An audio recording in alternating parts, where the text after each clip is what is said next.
Bonjour à tous. C'est une grande joie. Est-ce qu'on peut relever? Merci Francis. Désolé. Je gâchais ton travail là. Ok, très bien. Ouais. C'est une joie d'être avec vous encore aujourd'hui pour nous de l'Église réformée baptiste du Pays d'Aix. Chaque croyant va connaître une expérience malheureuse et malheureusement répétitive, et c'est le déclin spirituel. Dans la confession de foi que nous avons, nous pouvons lire ces paroles peut-être étonnantes pour vous. Dans sa sagesse, sa justice et sa grâce, Dieu livre ses enfants pour un temps à de multiples tentations et à la corruption de leur propre cœur, afin de les châtier pour leurs péchés antérieurs et de leur découvrir la puissance cachée de la corruption et de la tromperie de leur cœur, pour qu'ils soient humiliés. Il les amène ainsi à dépendre plus étroitement et plus constamment de lui et à chercher en lui leur appui. Il les rend plus vigilants face à toutes les occasions futures du péché. Ces paroles étonnantes nous enseignent que parfois nous allons connaître des moments de rétrogradation spirituelle, de déclin spirituel. Nous devons tâcher de ne pas souffrir cela. Et si Dieu nous livre à cela, c'est notre faute. Parce que c'est nous qui lui obligeons de nous apprendre une plus grande humilité, parce que notre humilité n'est pas assez grande. C'est nous qui l'obligeons ainsi à produire en nous une plus grande dépendance, parce que notre dépendance n'est pas assez grande. On est trop orgueilleux. On dit « Seigneur, Seigneur, même tous les autres, si tous les autres t'abandonnent, pas moi », comme Pierre l'a dit. Et qu'est-ce qu'il a obligé Jésus à faire?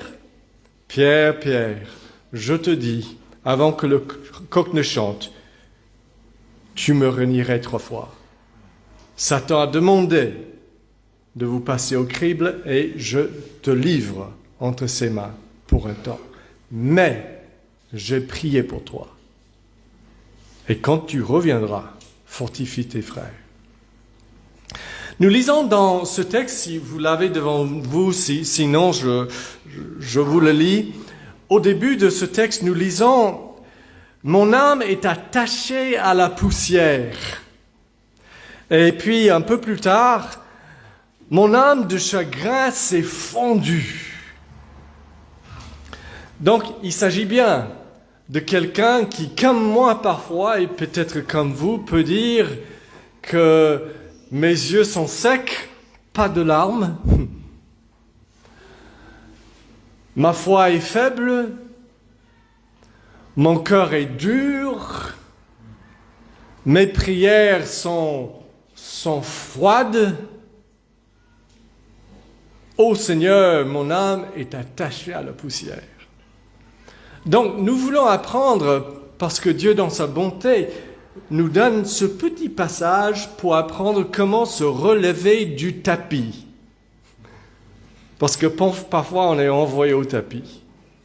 Mais il y a une manière, chers amis, pour le chrétien, de revenir du déclin spirituel, d'un affaiblissement spirituel. Il y a une manière. Dieu nous l'indique ici dans cette parole. Et nous allons essayer de le comprendre avec humilité. Cette manière comprend 3 aspects. Vous devez faire face au présent, vous devez faire face au passé, et vous devez faire face au futur, si vous allez vous relever spirituellement. Ok, premièrement, je fais face au présent. Et dans ce message est dans ces 3 temps, le présent, le passé, le futur. Je vais vous donner donc 6 choses que vous devez faire. Si je peux me rappeler, je réalise, j'avoue, j'implore, je m'engage, j'anticipe. D'accord? Nous allons essayer de voir ces choses. Donc, lorsque nous faisons face au présent, nous faisons face à notre état actuel, que je suis dans le déclin spirituel. Vous avez bien compris, vous ne pouvez pas vous relever sans réaliser. Je réalise, je me rends compte, je m'arrête. Parce qu'il est facile pour nous en tant que pécheurs de nous justifier, de savoir que ça va pas trop bien depuis quelques jours, ou quelques semaines, ou quelques mois, dans ma vie de prière, dans ma vie avec les autres, dans ma vie avec le Seigneur, mais je ne regarde pas ça. Je ne m'arrête pas assez longtemps pour réaliser. Vous l'avez pas fait, vous? Moi, oui. Et dans le texte, nous voyons que la première chose que le psalmiste fait, c'est qu'il s'arrête et il réalise. Il dit à Dieu, mon âme est attachée à la poussière. C'est une façon de dire, je suis au tapis, n'est-ce pas? L'homme est venu de la poussière, il dit, je suis presque arrivé encore à la poussière. Je suis presque mort spirituellement, mais pas encore, parce que Dieu ne le permettra pas. Et puis il dit, plus loin, comme je vous ai dit, mon âme de chagrin s'est fondue. J'ai perdu ma joie. Et la première chose, c'est juste de vous arrêter, de réaliser que c'est votre cas et de tout étaler devant Dieu. N'est-ce pas merveilleux que nous puissions être comme le psalmiste et simplement dire à Dieu, c'est là où j'en suis. Je veux vous demander, est-ce que vous avez jamais prié comme ça? Est-ce que des mots similaires sont déjà sortis de votre bouche vers Dieu? Je suis attaché à la poussière. Mon âme de chagrin s'est fondue. Je vais pas bien. Nous aurons tous besoin de dire ça à Dieu parfois. Le psalmiste doit le dire. Nous aurons besoin de le dire aussi. Donc ça, c'est la première étape. Mais il faut que je vous prouve juste rapidement qu'il s'agit bien de faiblesse qui vient de déclin spirituel. D'accord? Vous pouvez vous demander, est-ce que c'est bien ça? Cette tristesse, peut-être c'est des persécuteurs qui le plaquent par terre. Dans d'autres sections de ce psaume, qui est le plus grand psaume de la Bible, le psaume 119, qui est divisé en sections de 8 versets. Et dans chaque section de 8 versets, toutes les phrases commencent par la même lettre. La même lettre en hébreu. On ne le voit pas en français. Donc, toutes les 8 versets sont une section qui tient à lui seul. Dans d'autres sections, il parle de ses persécuteurs et quand il en parle, il dit « délivre-moi ». Mais il n'y a aucune mention de cela ici. Il ne pense pas aux ennemis extérieurs, mais à l'ennemi intérieur. Je vais vous montrer cela. D'abord, dans le verset 29, regardons ce qu'il demande. De quoi a-t-il besoin? A-t-il besoin de délivrance de l'ennemi? Non, il dit ceci. Il dit, écarte de moi la voie de la fausseté et accorde-moi la grâce de suivre ta loi. D'accord? Ensuite, dans le verset 26, il dit, j'ai raconté mes voies et tu m'as répondu. C'est intéressant comme phrase. Tu m'as répondu quand j'ai raconté mes voies. Je vais vous montrer tout à l'heure ce que ça veut dire, mais chaque fois que le psalmiste parle de ses voies dans ce psaume, c'est une référence à ses péchés. J'ai raconté mes voies, je t'ai dit, voilà comment je vis depuis un certain temps. Et on va revenir à ça tout à l'heure, mais nous sommes dans une phase de ce psaume qui est un peu comme le dernier verset. Je ne sais pas si vous avez déjà regardé le dernier verset du plus grand des psaumes, le psaume 119, mais ce verset dit, il termine comme ça, c'est étonnant. Il dit, « Je suis errant comme une brebis perdue, cherche ton serviteur. » D'accord? Nous sommes un peu dans cette phase-là de la vie spirituelle de cet homme. D'accord? Donc, il s'agit bien de faiblesse spirituelle. Maintenant, on s'arrête. À quoi est-ce que ça ressemble quand vous êtes dans un vrai déclin spirituel? Parce qu'il faut pouvoir le détecter, n'est-ce pas? Vous aurez des désirs affaiblis. Vous aurez une capacité affaiblie et des émotions affaiblies. J'explique. D'abord, des désirs affaiblis. Quand vous êtes dans le déclin spirituel, quand vous êtes au tapis, vous ne désirez pas prier. Vous ne désirez pas Dieu. Vous ne désirez pas l'éternité, le ciel. Vous ne désirez pas une vie sainte. Vous aviez ces désirs très forts avant, mais quelque part, ça diminue, ça s'affaiblit. Et c'est horrible. C'est horrible, c'est triste. C'est pour ça qu'il dit, mon âme de chagrin s'est fondue. Ô Seigneur, où est l'amour entre moi et toi? En tout cas de mon côté. Donc, vous aurez ces désirs affaiblis. Deuxièmement, vous aurez des capacités affaiblies.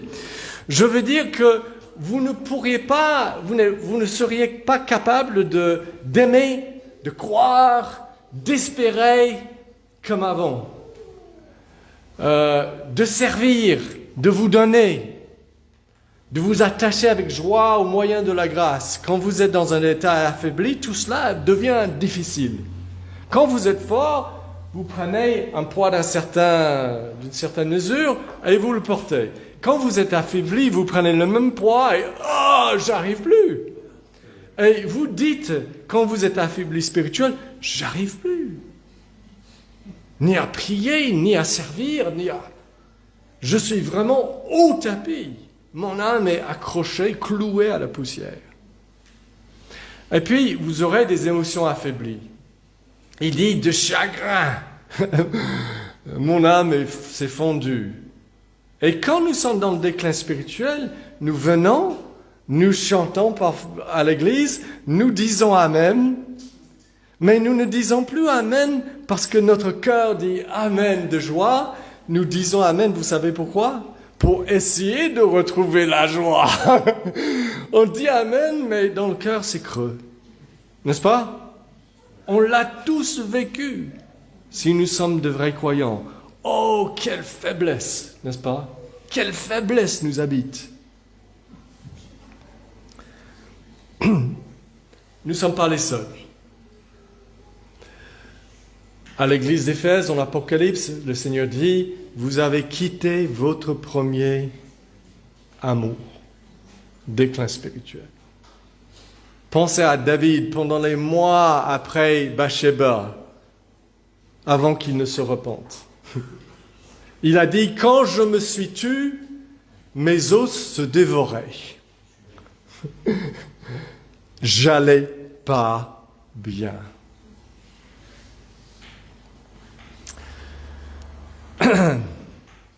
Donc, la première étape, c'est réaliser cela et tout est allé devant Dieu.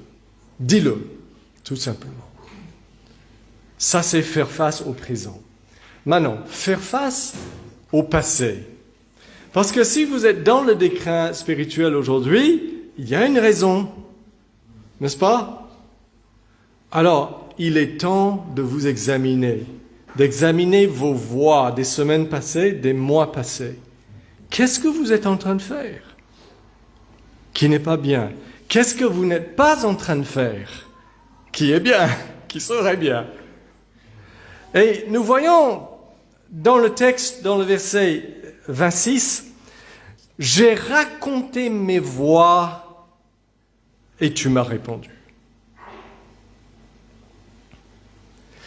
Ce n'est pas une prière de requête qui lui obtient l'exaucement, qui fait agir Dieu. Il n'a pas dit j'ai demandé, il dit j'ai raconté. J'ai raconté quelque chose à Dieu et quand j'ai raconté cette chose, il m'a répondu. Quand est-ce que ça arrive de raconter quelque chose à Dieu et Dieu agit? Quand nous confessons. N'est-ce pas?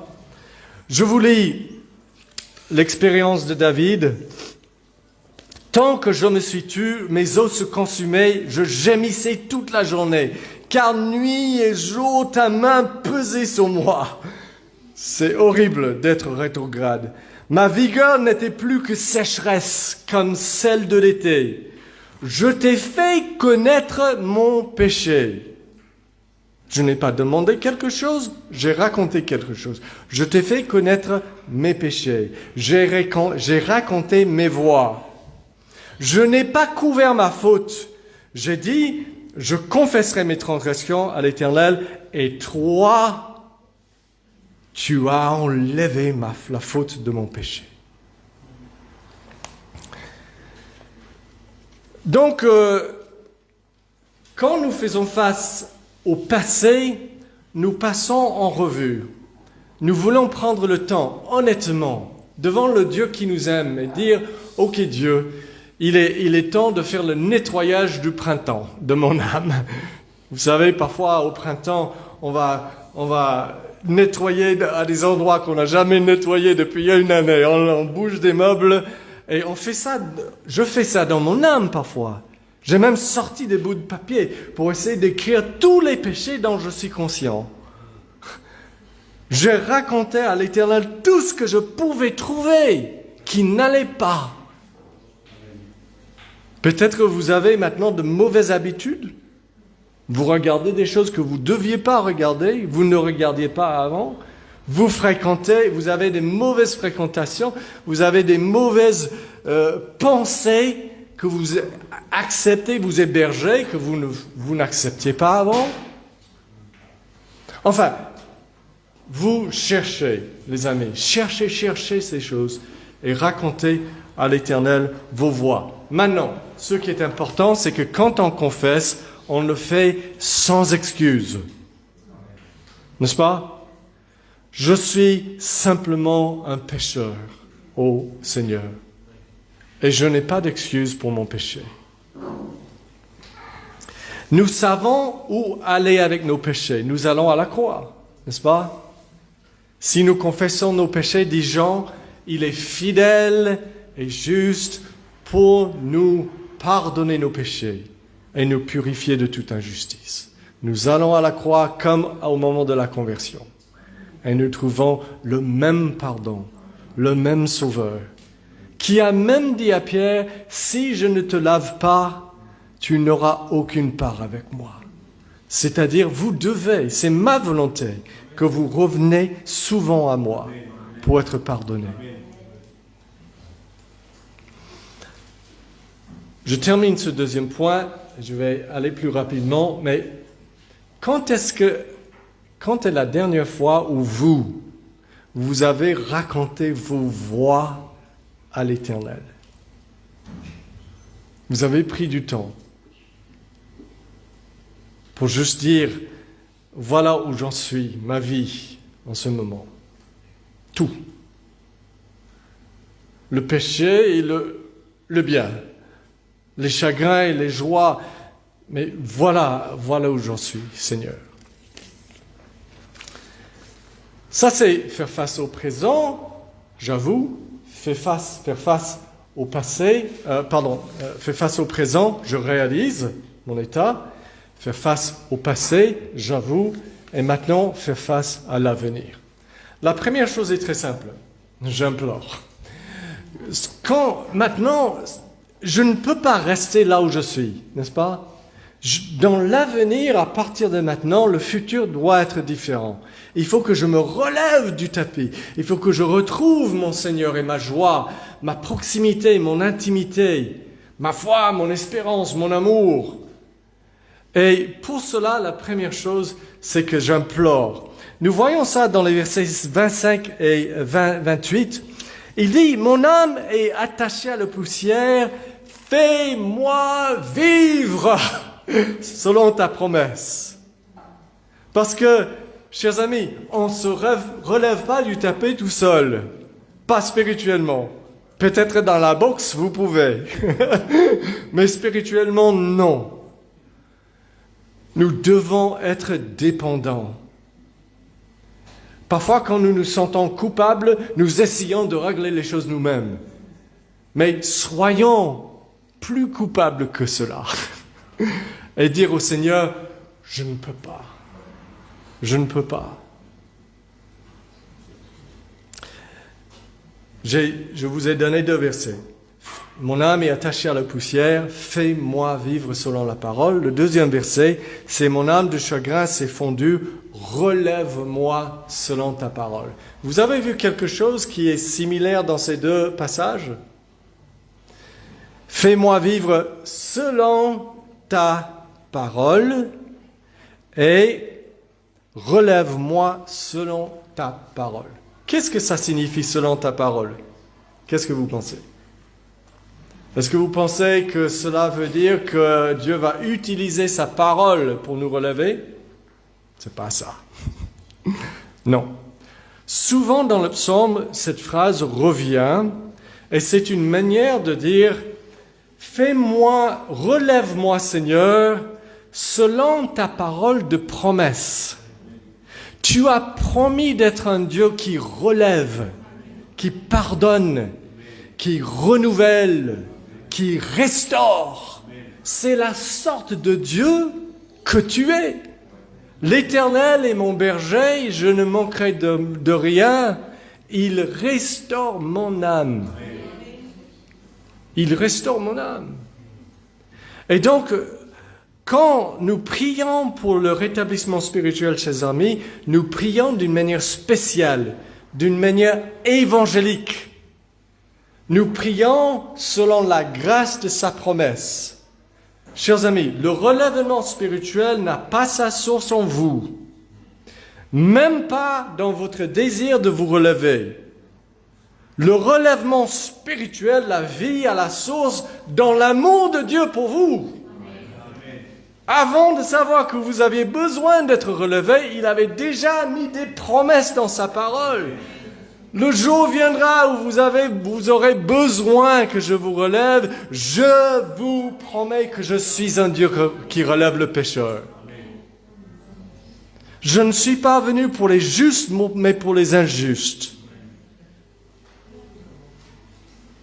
Et c'est très important que nous apprenions, n'est-ce pas, à savoir que lorsque nous ne le méritons pas, lorsque nous nous sentons coupables, lorsque nous sommes dans le déclin spirituel, Dieu nous dit, saisis ma parole de grâce et dis-moi, comme le psalmiste, relève-moi selon, parce que toi tu as dit que tu le ferais. Parce que tu es comme ça. Il y a un verset que j'aime beaucoup dans ce psaume qui illustre cela. C'est le verset 132. Écoutez ceci, ce serait bien de le mémoriser. Tourne-toi vers moi et fais-moi grâce selon ta coutume à l'égard de ceux qui aiment ton nom. Dis-moi que c'est pas formidable ça. Seigneur, je suis au tapis. Tourne-toi vers moi dans la grâce. Comme c'est ton habitude de faire. Et lorsque nous implorons, nous disons à Dieu tout simplement, fais comme tu es avec moi. Je suis entre tes mains. Je suis prêt pour une inondation de grâce. Alors, donc ça c'est j'implore. Mais lorsque nous regardons vers l'avenir, nous devons faire une deuxième chose. Je m'habille. Je m'habille. Je vous lis le verset 29 qui nous dit ceci. Écarte de moi la voie de la fausseté et accorde-moi la grâce de suivre ta loi.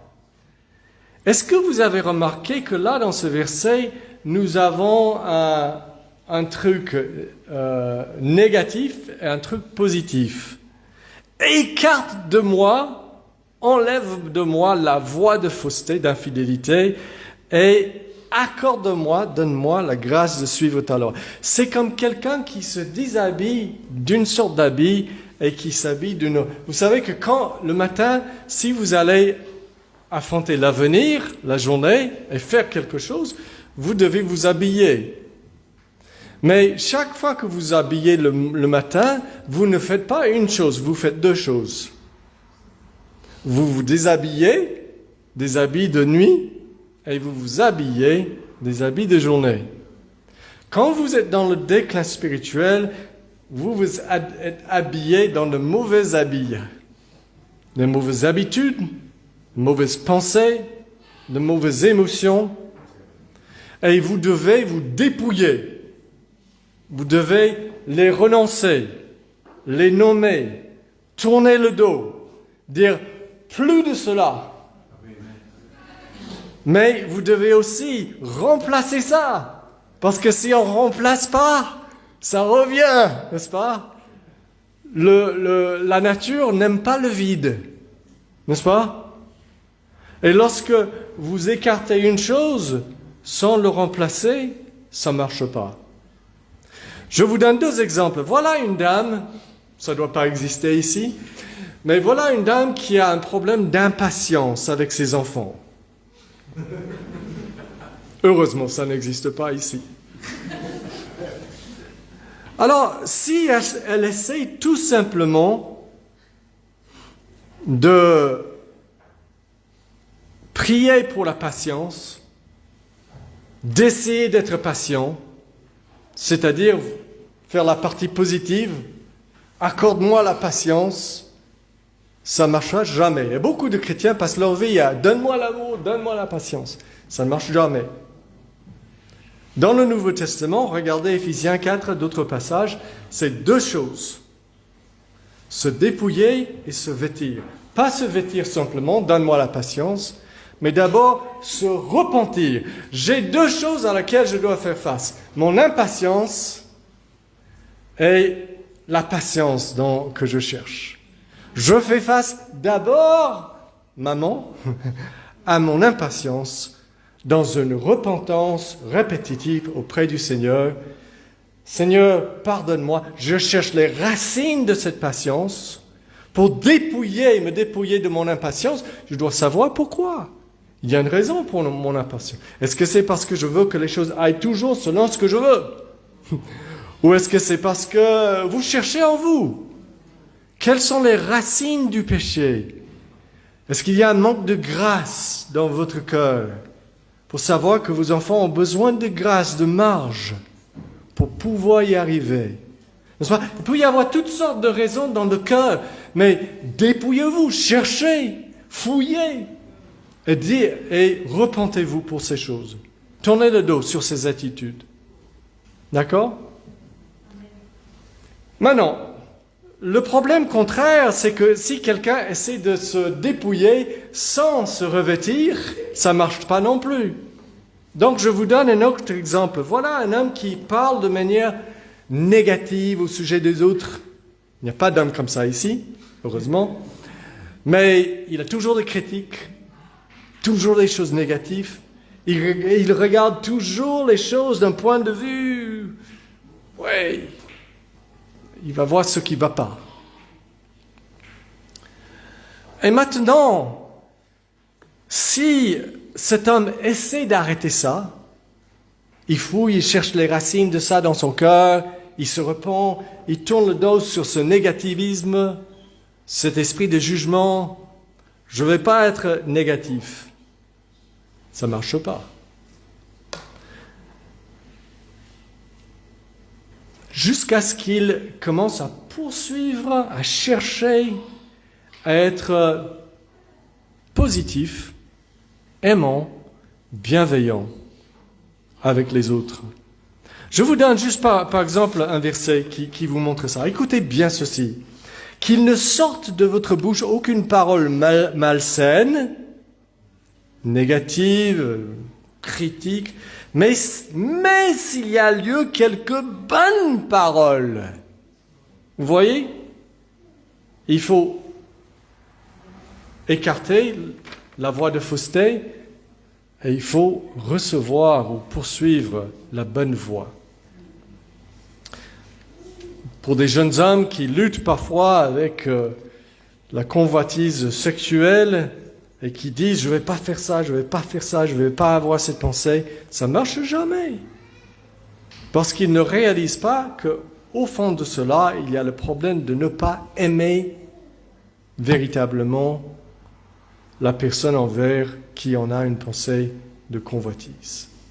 Parce que la convoitise est toujours le manque de respect. On regarde une femme comme un objet, n'est-ce pas? Et si vous dites « je vais pas », vous n'allez pas arriver jusqu'au moment où vous commencez à poursuivre l'amour. Aimez cette personne comme une personne digne, fait à l'image de Dieu. Et vous allez voir que vous n'allez pas la regarder comme un objet. Vous voyez, il faut les deux côtés, n'est-ce pas?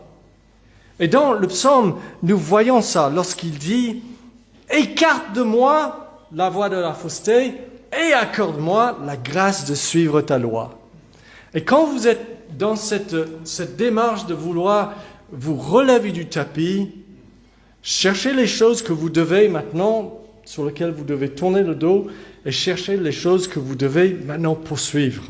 D'accord? J'ai presque fini.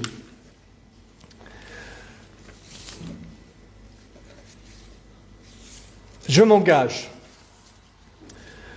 Alors, je veux dire par là que je prends des résolutions. Chers amis calvinistes, savez-vous que les calvinistes prennent des résolutions? Alors, le psalmiste, il est complètement dépendant de la souveraineté de Dieu. Je suis au tapis, relève-moi, fais-moi vivre, sans toi, je ne peux pas. Je suis d'accord, il est dépendant, mais il n'est pas passif. Il n'est pas là en train de dire, je vais rien faire jusqu'à ce que Dieu me zappe d'un éclair spirituel et me relève lui-même. La Bible nous dit pas ça. La Bible nous dit, Dieu travaille en nous pour produire le vouloir et le faire. Avez-vous jamais essayé de tourner le volant d'une de ces anciennes voitures qui n'avaient pas la direction assistée quand la voiture ne bouge pas? On ne peut pas tourner les roues. Mais si on met la voiture en marche et si la voiture est en train de rouler, on peut tourner. On peut changer la direction de la voiture. Vous aussi. Vous devez être en train, par la grâce de Dieu, en comptant sur lui, prendre des résolutions, commencer de nouvelles habitudes, reprendre. Jésus a dit à l'église d'Éphèse, vous avez quitté votre premier amour.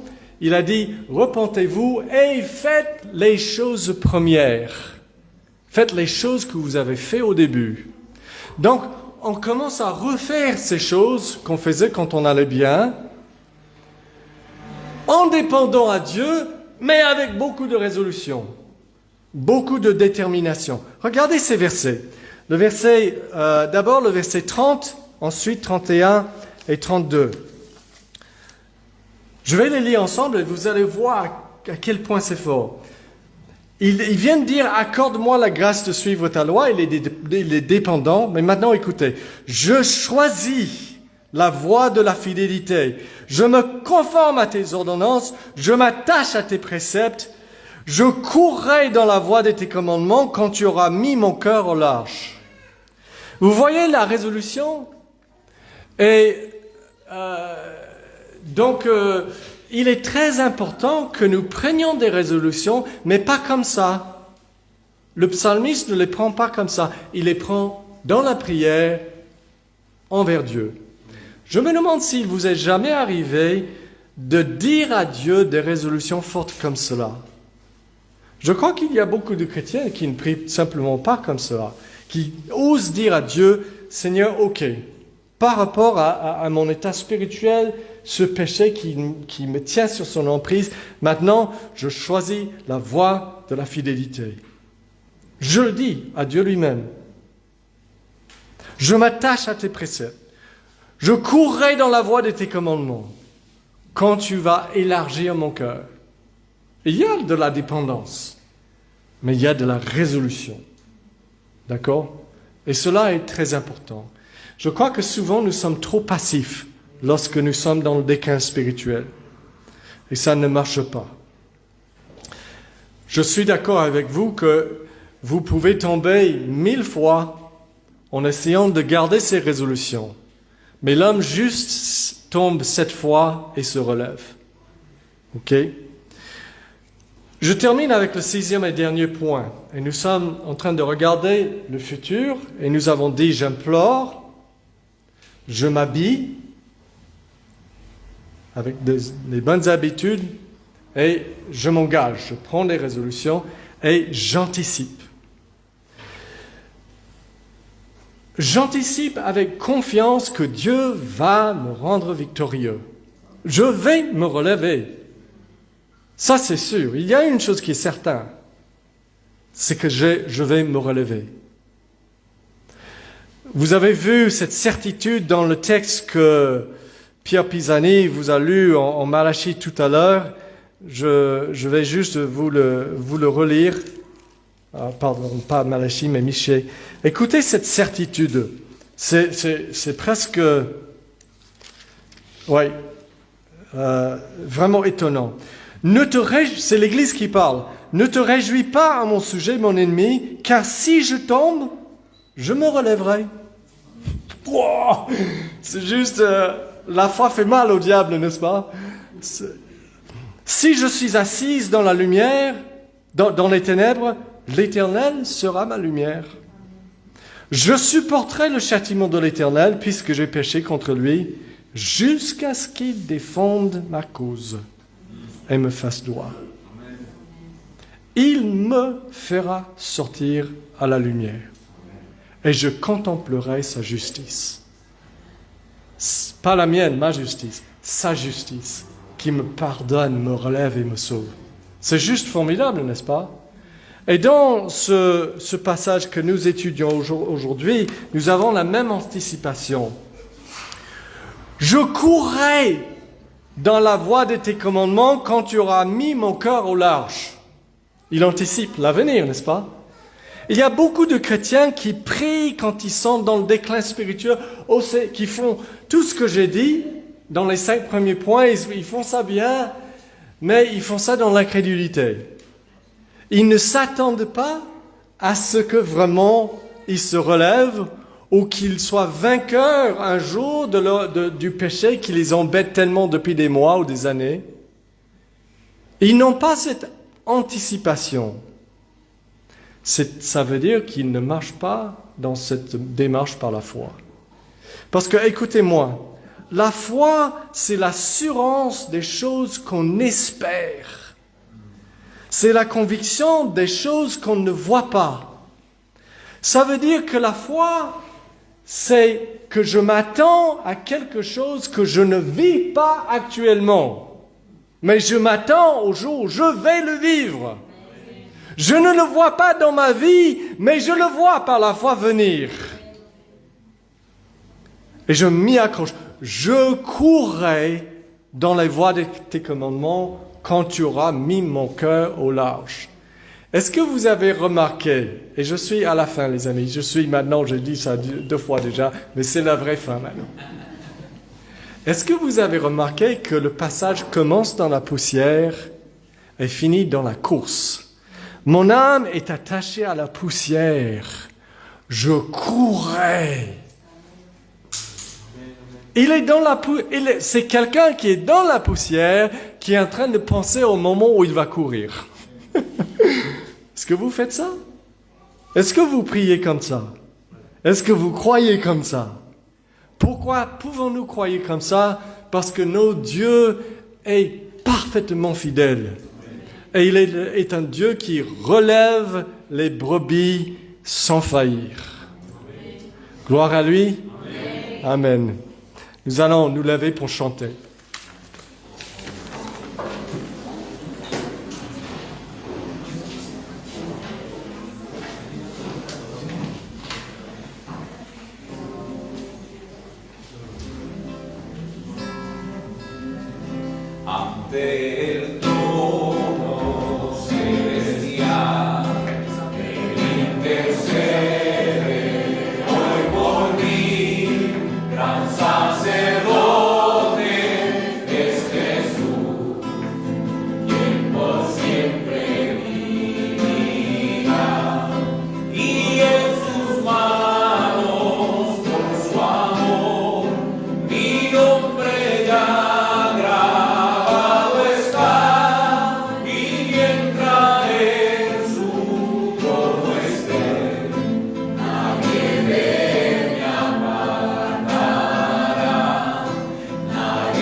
Église de Dieu, nous allons nous asseoir et nous allons avoir un moment de prière libre où chacun d'entre vous, vous pouvez adorer et rendre grâce à notre Dieu pour sa parole.